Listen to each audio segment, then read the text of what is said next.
And it cost them a lot of money and a lot of sleep. And they continue to publish details of the legal proceedings, as well as talk incessantly about the incident, which curtailed the possibility of new projects for a while. But they have returned triumphant since splitting with SST, the old label, and they owe them a lot of money. They dropped off Guns, their last LP with them, but they've renovated their own label, Sealand. They've come up with a second Sealand release called Fair Use, which again returns to the issue of legal appropriation under the doctrine of fair use. It seems now, though, that Island Records, U2, and the people who publish U2's music have agreed to re-release the U2 parody LP that got them in so much hot water. Casey Kasem, on the other hand, refuses to cooperate, citing negative energy as his excuse. This is because he, after all, appeared on the disc doing obscene bloopers. Mark Hosler, frustrated after more than 3 years of legal wrangling, figures that had they called the offending album Guns N' Roses, we wouldn't have had been corresponding with Axl Rose at all.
The problem isn't being poor. The problem is the answer is.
Negativland? The answer is, from their 1981 release, Points.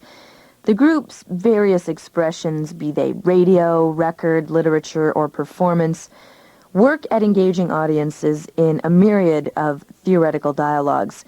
The various parts or members of the group describe what they do as a rather unmapped place, and themselves as students of the commercial American media dream machine. Negativland as geography is the suburbs, and all the baggage of modern American society that goes along with it, that's subdivisions, Burger Kings, malls, lawns, TVs, all the fixins of convenience and the ideology involved. The suburbs not coincidentally spawned Negativeland's founding member, Mark Hosler. At 17, he was an electro geek, living and playing in Concord, California, with a specialty in tape cut-ups and editing, and he was into concocting from various source recordings and found sounds. Soon, of course, this pastime blossomed into a passion, and came to have a kind of vague manifesto when he was joined by high school friends David Wills and Richard Lyons. They became increasingly selective about what would go in and how their work would come out.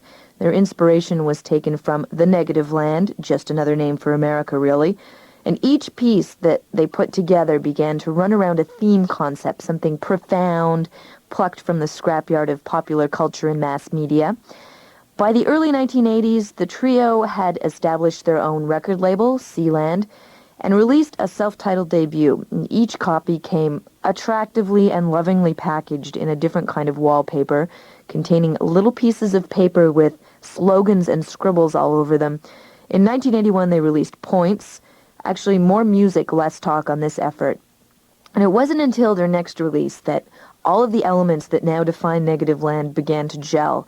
It took 2 years to make a big 10/8 place, and it certainly shows. It's more a concept album than a mixed bag of tricks, and Mark Hosler explained the difference. He said, a large part of a big 10/8 place is about how I think about life in general, but what I tried to do was, instead of trying to make a broad statement, I attempted to focus on something specific and that I was familiar with.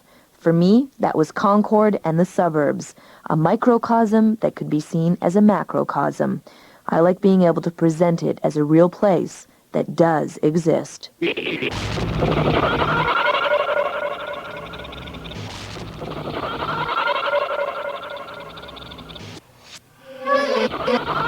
Everybody welcome. 1, 2, stupid. 3, 4, dumb. 5, 6, idiotic. 7, 8, seek me safe. Very stupid, very stupid, very stupid, very stupid. I like Concord and 180G. I like Pleasant Hill. No other possibility. Very stupid, very stupid, very stupid, very stupid, very stupid, very stupid, very stupid, very stupid. I like Orinda and 409. I like Martinez and all the green slime.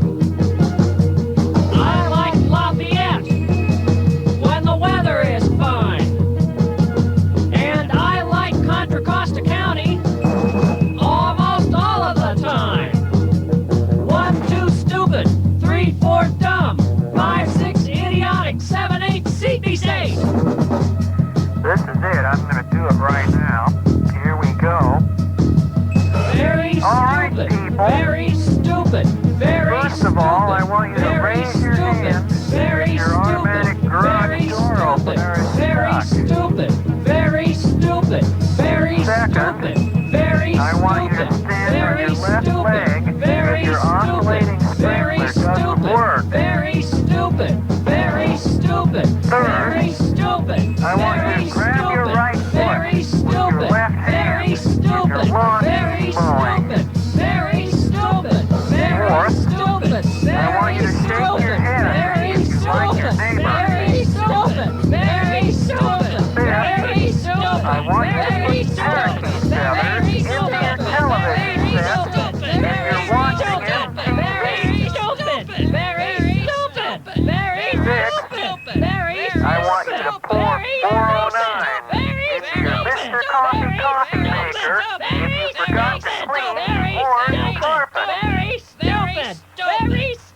I want you to trip over your growth cart if you're shoplifting from safe.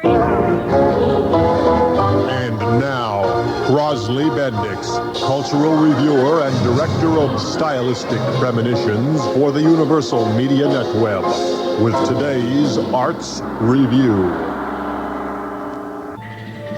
And now, this morning's cultural review. When the bolts on the plate that held the breadbasket under the Bible belt of this nation were blown asunder in the mechanical thunder of a passing iron horse, the people blinked in a cloud of cinders, which fell on their white shoes and were dismissed as an unfortunate byproduct of industrial progress. But it was then, long before the spray painting on the wall, that we first see the subconscious realization that technology was pulling ahead of intelligence in the race for speed.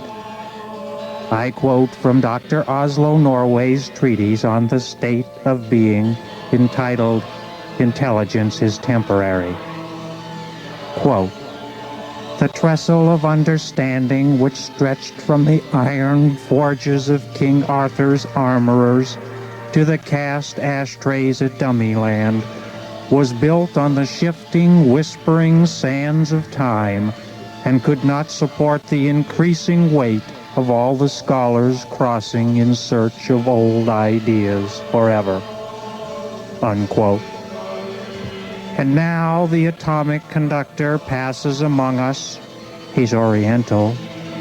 "Tickets, please. Do you have yours?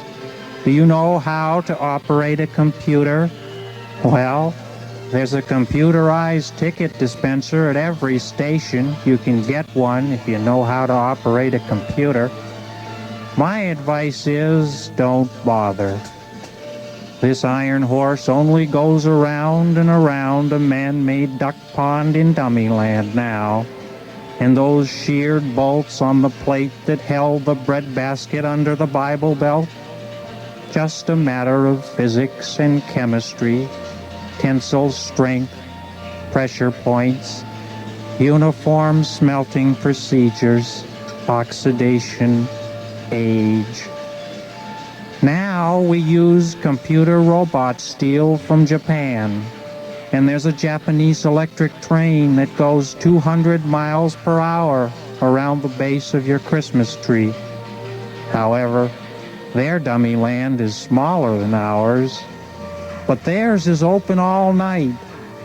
These contrasts may never be ironed out, not even with steam. The whistle stops here."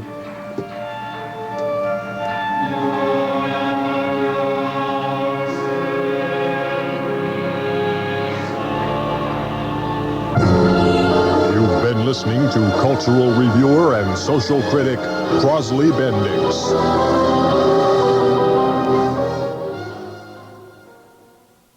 Progress came from a 1993 CD compilation, Negativland presents Over the Edge Volume 5, actually a track that aired in 1984. Before that, Theme from A Big 10-8 Place, also from the 1983 album of the same name. In the space between albums, Negativland began to expand its membership to include Chris Grigg and Don Joyce. And Don got involved after he turned his late-night Berkeley radio show Over the Edge into a collaborative affair with these tape terrorists. Freeform radio happened every Sunday night, and may still actually, augmented with tapes, live music, and on-the-air phone calls, what the group calls a random cultural sampling service. Don himself calls it receptacle programming, and he explains, don't expect a host and don't expect an answer. It's not like talk radio. It's like a receptacle where you drop your thing in. I've had my run-ins with program directors about obscenity and about doing illegal things like broadcasting ham radio without permission, stuff like that. But almost everything we do is illegal. Usually I do it first and find out later. Cassettes started surfacing from the Over the Edge series a couple years back, and mostly the Negativland contributions, though they aren't its exclusive producers. 4 in an ongoing series have been released: JamCon, The Weatherman, Pastor Dick, and The Big Albatross, The Letter U, and The Numeral 2. Guns. Hey, Pa! Guns. Wilderness. Hey, Pa! Look! Guns. Oh! Man for the man, man! Man for the man, man! Guns. Guns. An attractive target.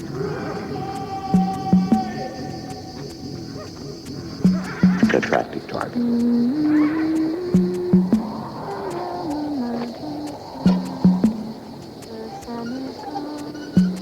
And all the roses fall. Guns.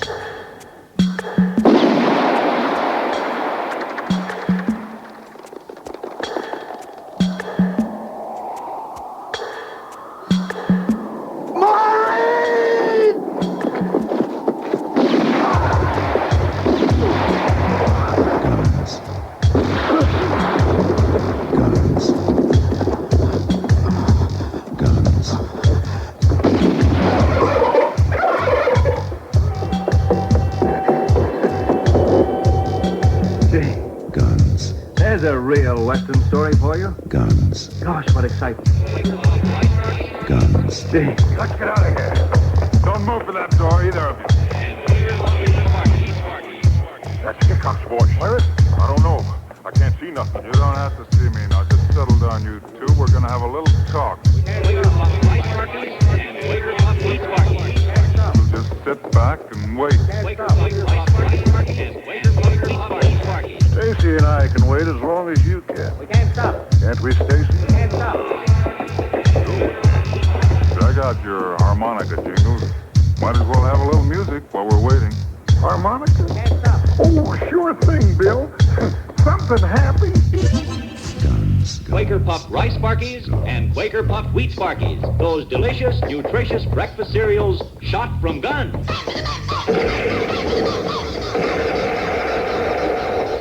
Yes, shot from guns. We can't stop. Get up in there. Up. We'll just sit back and wait. Bursting forth with gigantic grains of goodness. They want shooting, we give them their money's worth. Come on. We'll just sit back and wait. Getting start on the harmonica now, Jingles. Better put that fancy gun in your hand. You might need it. I'll take my gun. Now we're going to have that talk. My money.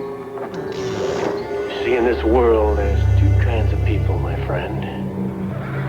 Those with loaded guns. Those who dig. You dig. Well, the difference between justice and murder. He's coming out. He's horse. Gosh, what excitement. Go ahead, load up and shoot. I was right there listening, and I just couldn't leave till I heard both the stories. Time sure flies. You only know how to play, or do you know how to shoot? I'm gonna kill you with this one bullet if you try to take his gun. So, come on, take it. If you can. Hand it over. You'll be dead before you can draw the hammer back. That's so. Good shooting. Very good shooting. Where'd you get that? Come on, stay back at those 2 shots. Now who wants the second one? Well, you know music. And you can count. Bravo. All the way up to 2. Drop your gun, Phil. Don't do it. We killed Sal, but we got 4 guns. He's only got 1 bullet left in that Derringer. One's better than none. We got him. If that's true. Count to 3. All the way up to 6 if I had to. Don't shoot me. Maybe faster than you. 1. When I say 3, draw. 1. If you say 2, I'll kill you. It counts 2. I'll kill the next man who speaks. Gosh, what excitement. Fight! Wait a minute. Good shooting. Don't shoot again, Hickok. That wasn't Bill, that was me, Jingles, and don't break for that door again. Gun in the air.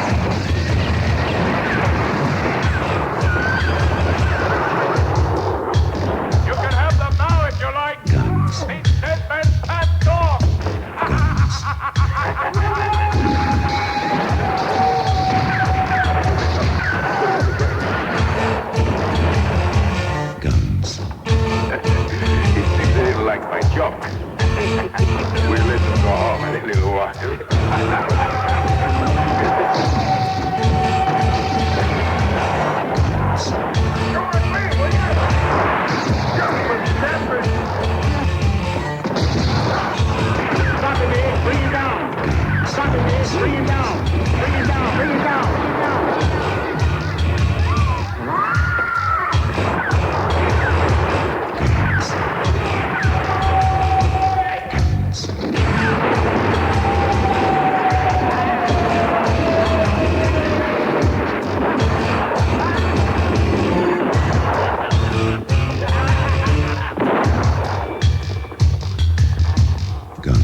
just fine. You missed it. Too late. You crazy-eyed fool. What are we gonna do, Sheriff? Start closing in. I'll come in from this side. Go on.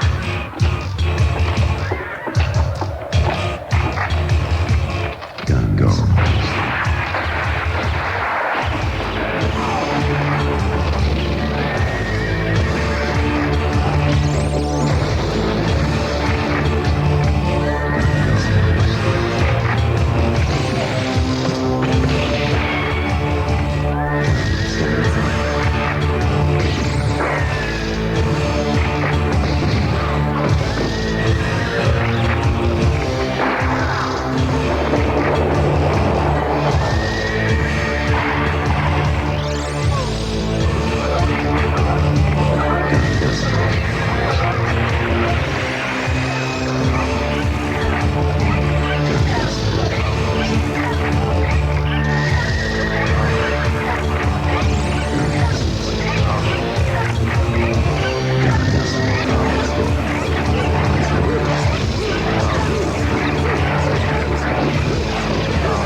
Let us beat off. What's going on anyway?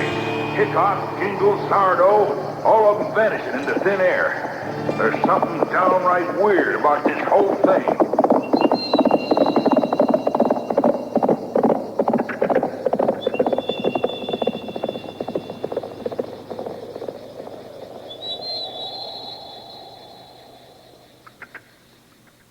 Then is a track from Negativland's 1991 concept album, Guns. By the time they were ready to unleash another record in the mid-'80s, it was California indie SST who approached them. And in 1987, Escape from Noise would be released to a much wider audience than their previous records. And Mark Hosler said, "The seed idea of Escape from Noise is about the noise pollution we deal with in everyday life. But it's not the point. The record's not preaching anything. There's not a singular message to it." Escape from Noise continued to deal with disposable culture. Subjects included the angst of having TV interference interrupt the imminent orgasm one would be working on if they were watching the Playboy channel, an anti-rock and roll evangelist condemning all popular recording artists by name. As well, there's a folky tale of a suburban couple's camping trip ruined by a bee flying into their bottle of Nesbitt's lime soda. Really riveting stuff. The record also features tiny bit appearances from Jello Biafra, Jerry Garcia, The Residents, Fred Frith, and Devo's Mark Mothersbaugh as well. In the mid-'80s, Negativland developed an interesting new technique of touring, something they called the teletour, a low-tech alternative to gigging. At home in their living rooms, they made noises and broadcast their tapes via phone line hookups with up to 20 stations across the U.S. simultaneously, transcending space and singularity of presence by doing that. They also did some real live shows locally in the early 80s that can only be described as happenings. I mean, what do you do for an audience when you rely on so much pre-recorded material? Don Joyce says a live show has to be more than listening to a record. It has to be very tactile and visual. Being present, he says, means sound and sight and smell and everything. So Negativland performances, like the radio program they did, are organized around concepts. They've done shows called things like the Mercury Monarch Show, where one of the members' cars was given away as a prize, while the rest of them conducted the gig as a giant game show. Another one was called The Last Supper, and of course it was based on food. And Don says, we had the stage set with a long sort of dining table and played like that. We had a couple kids who belonged to a friend of ours, little girls who were dressed like Toast, who sang. We did things like that.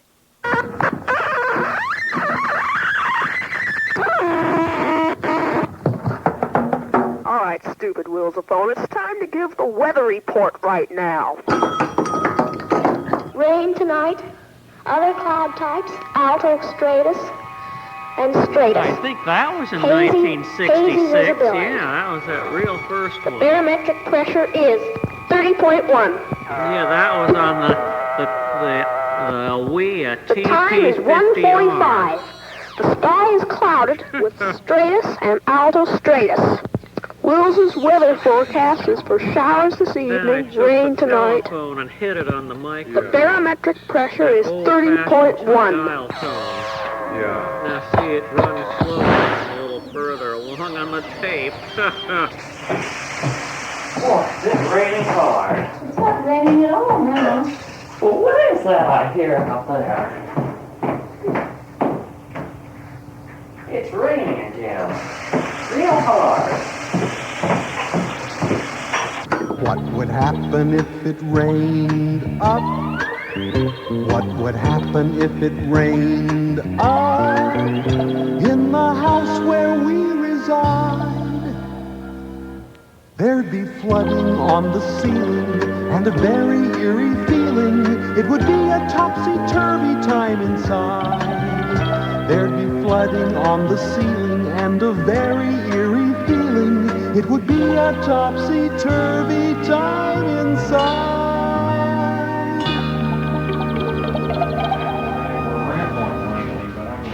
Oh, you are? God, that's bad news. There it is, the familiar Wilsophone Too Stupid Show Weather Hotline. All right, we have some calls right now. I hope they're ready for the Wilsophone Too Stupid Show Weather Hotline. Okay. Hello? Yeah. Hello, weatherman. Hey, how is it you know everything about everything? Are you making this all up? I don't really know a heck of a lot about a lot You of always things. have really technical answers for everything. I don't think I do. Well, I think so. I think you're lying. Well, I could be. Is that a problem? No, I think it's great. And by the way, it's cold here. Where is it? Fresno. Oh, okay. Very cold. You're probably going to get tule fog, too. The kind that lasts for weeks. See, you know everything. Yeah, this year the tule fog is going to be worse than it's ever been. How do you know that? Because as the drought continues, the air stagnates and it gets heavier and heavier. It's just like carbon dioxide in a big glass. The whole Central Valley will fill up with it. I'm completely naked. Do you know that? It'll be all full of smoke. And it'll just stay there for weeks. I'm going to go walk naked through the tule fog right now. Do you like that? Well, I don't know if you can do that if you want. I'm not going to do it. I'll be too busy fixing the Playboy channel somewhere.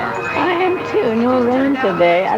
You know, the first of the week it rained. Yeah. And pretty hard too. And they said that it was going to rain all through the week.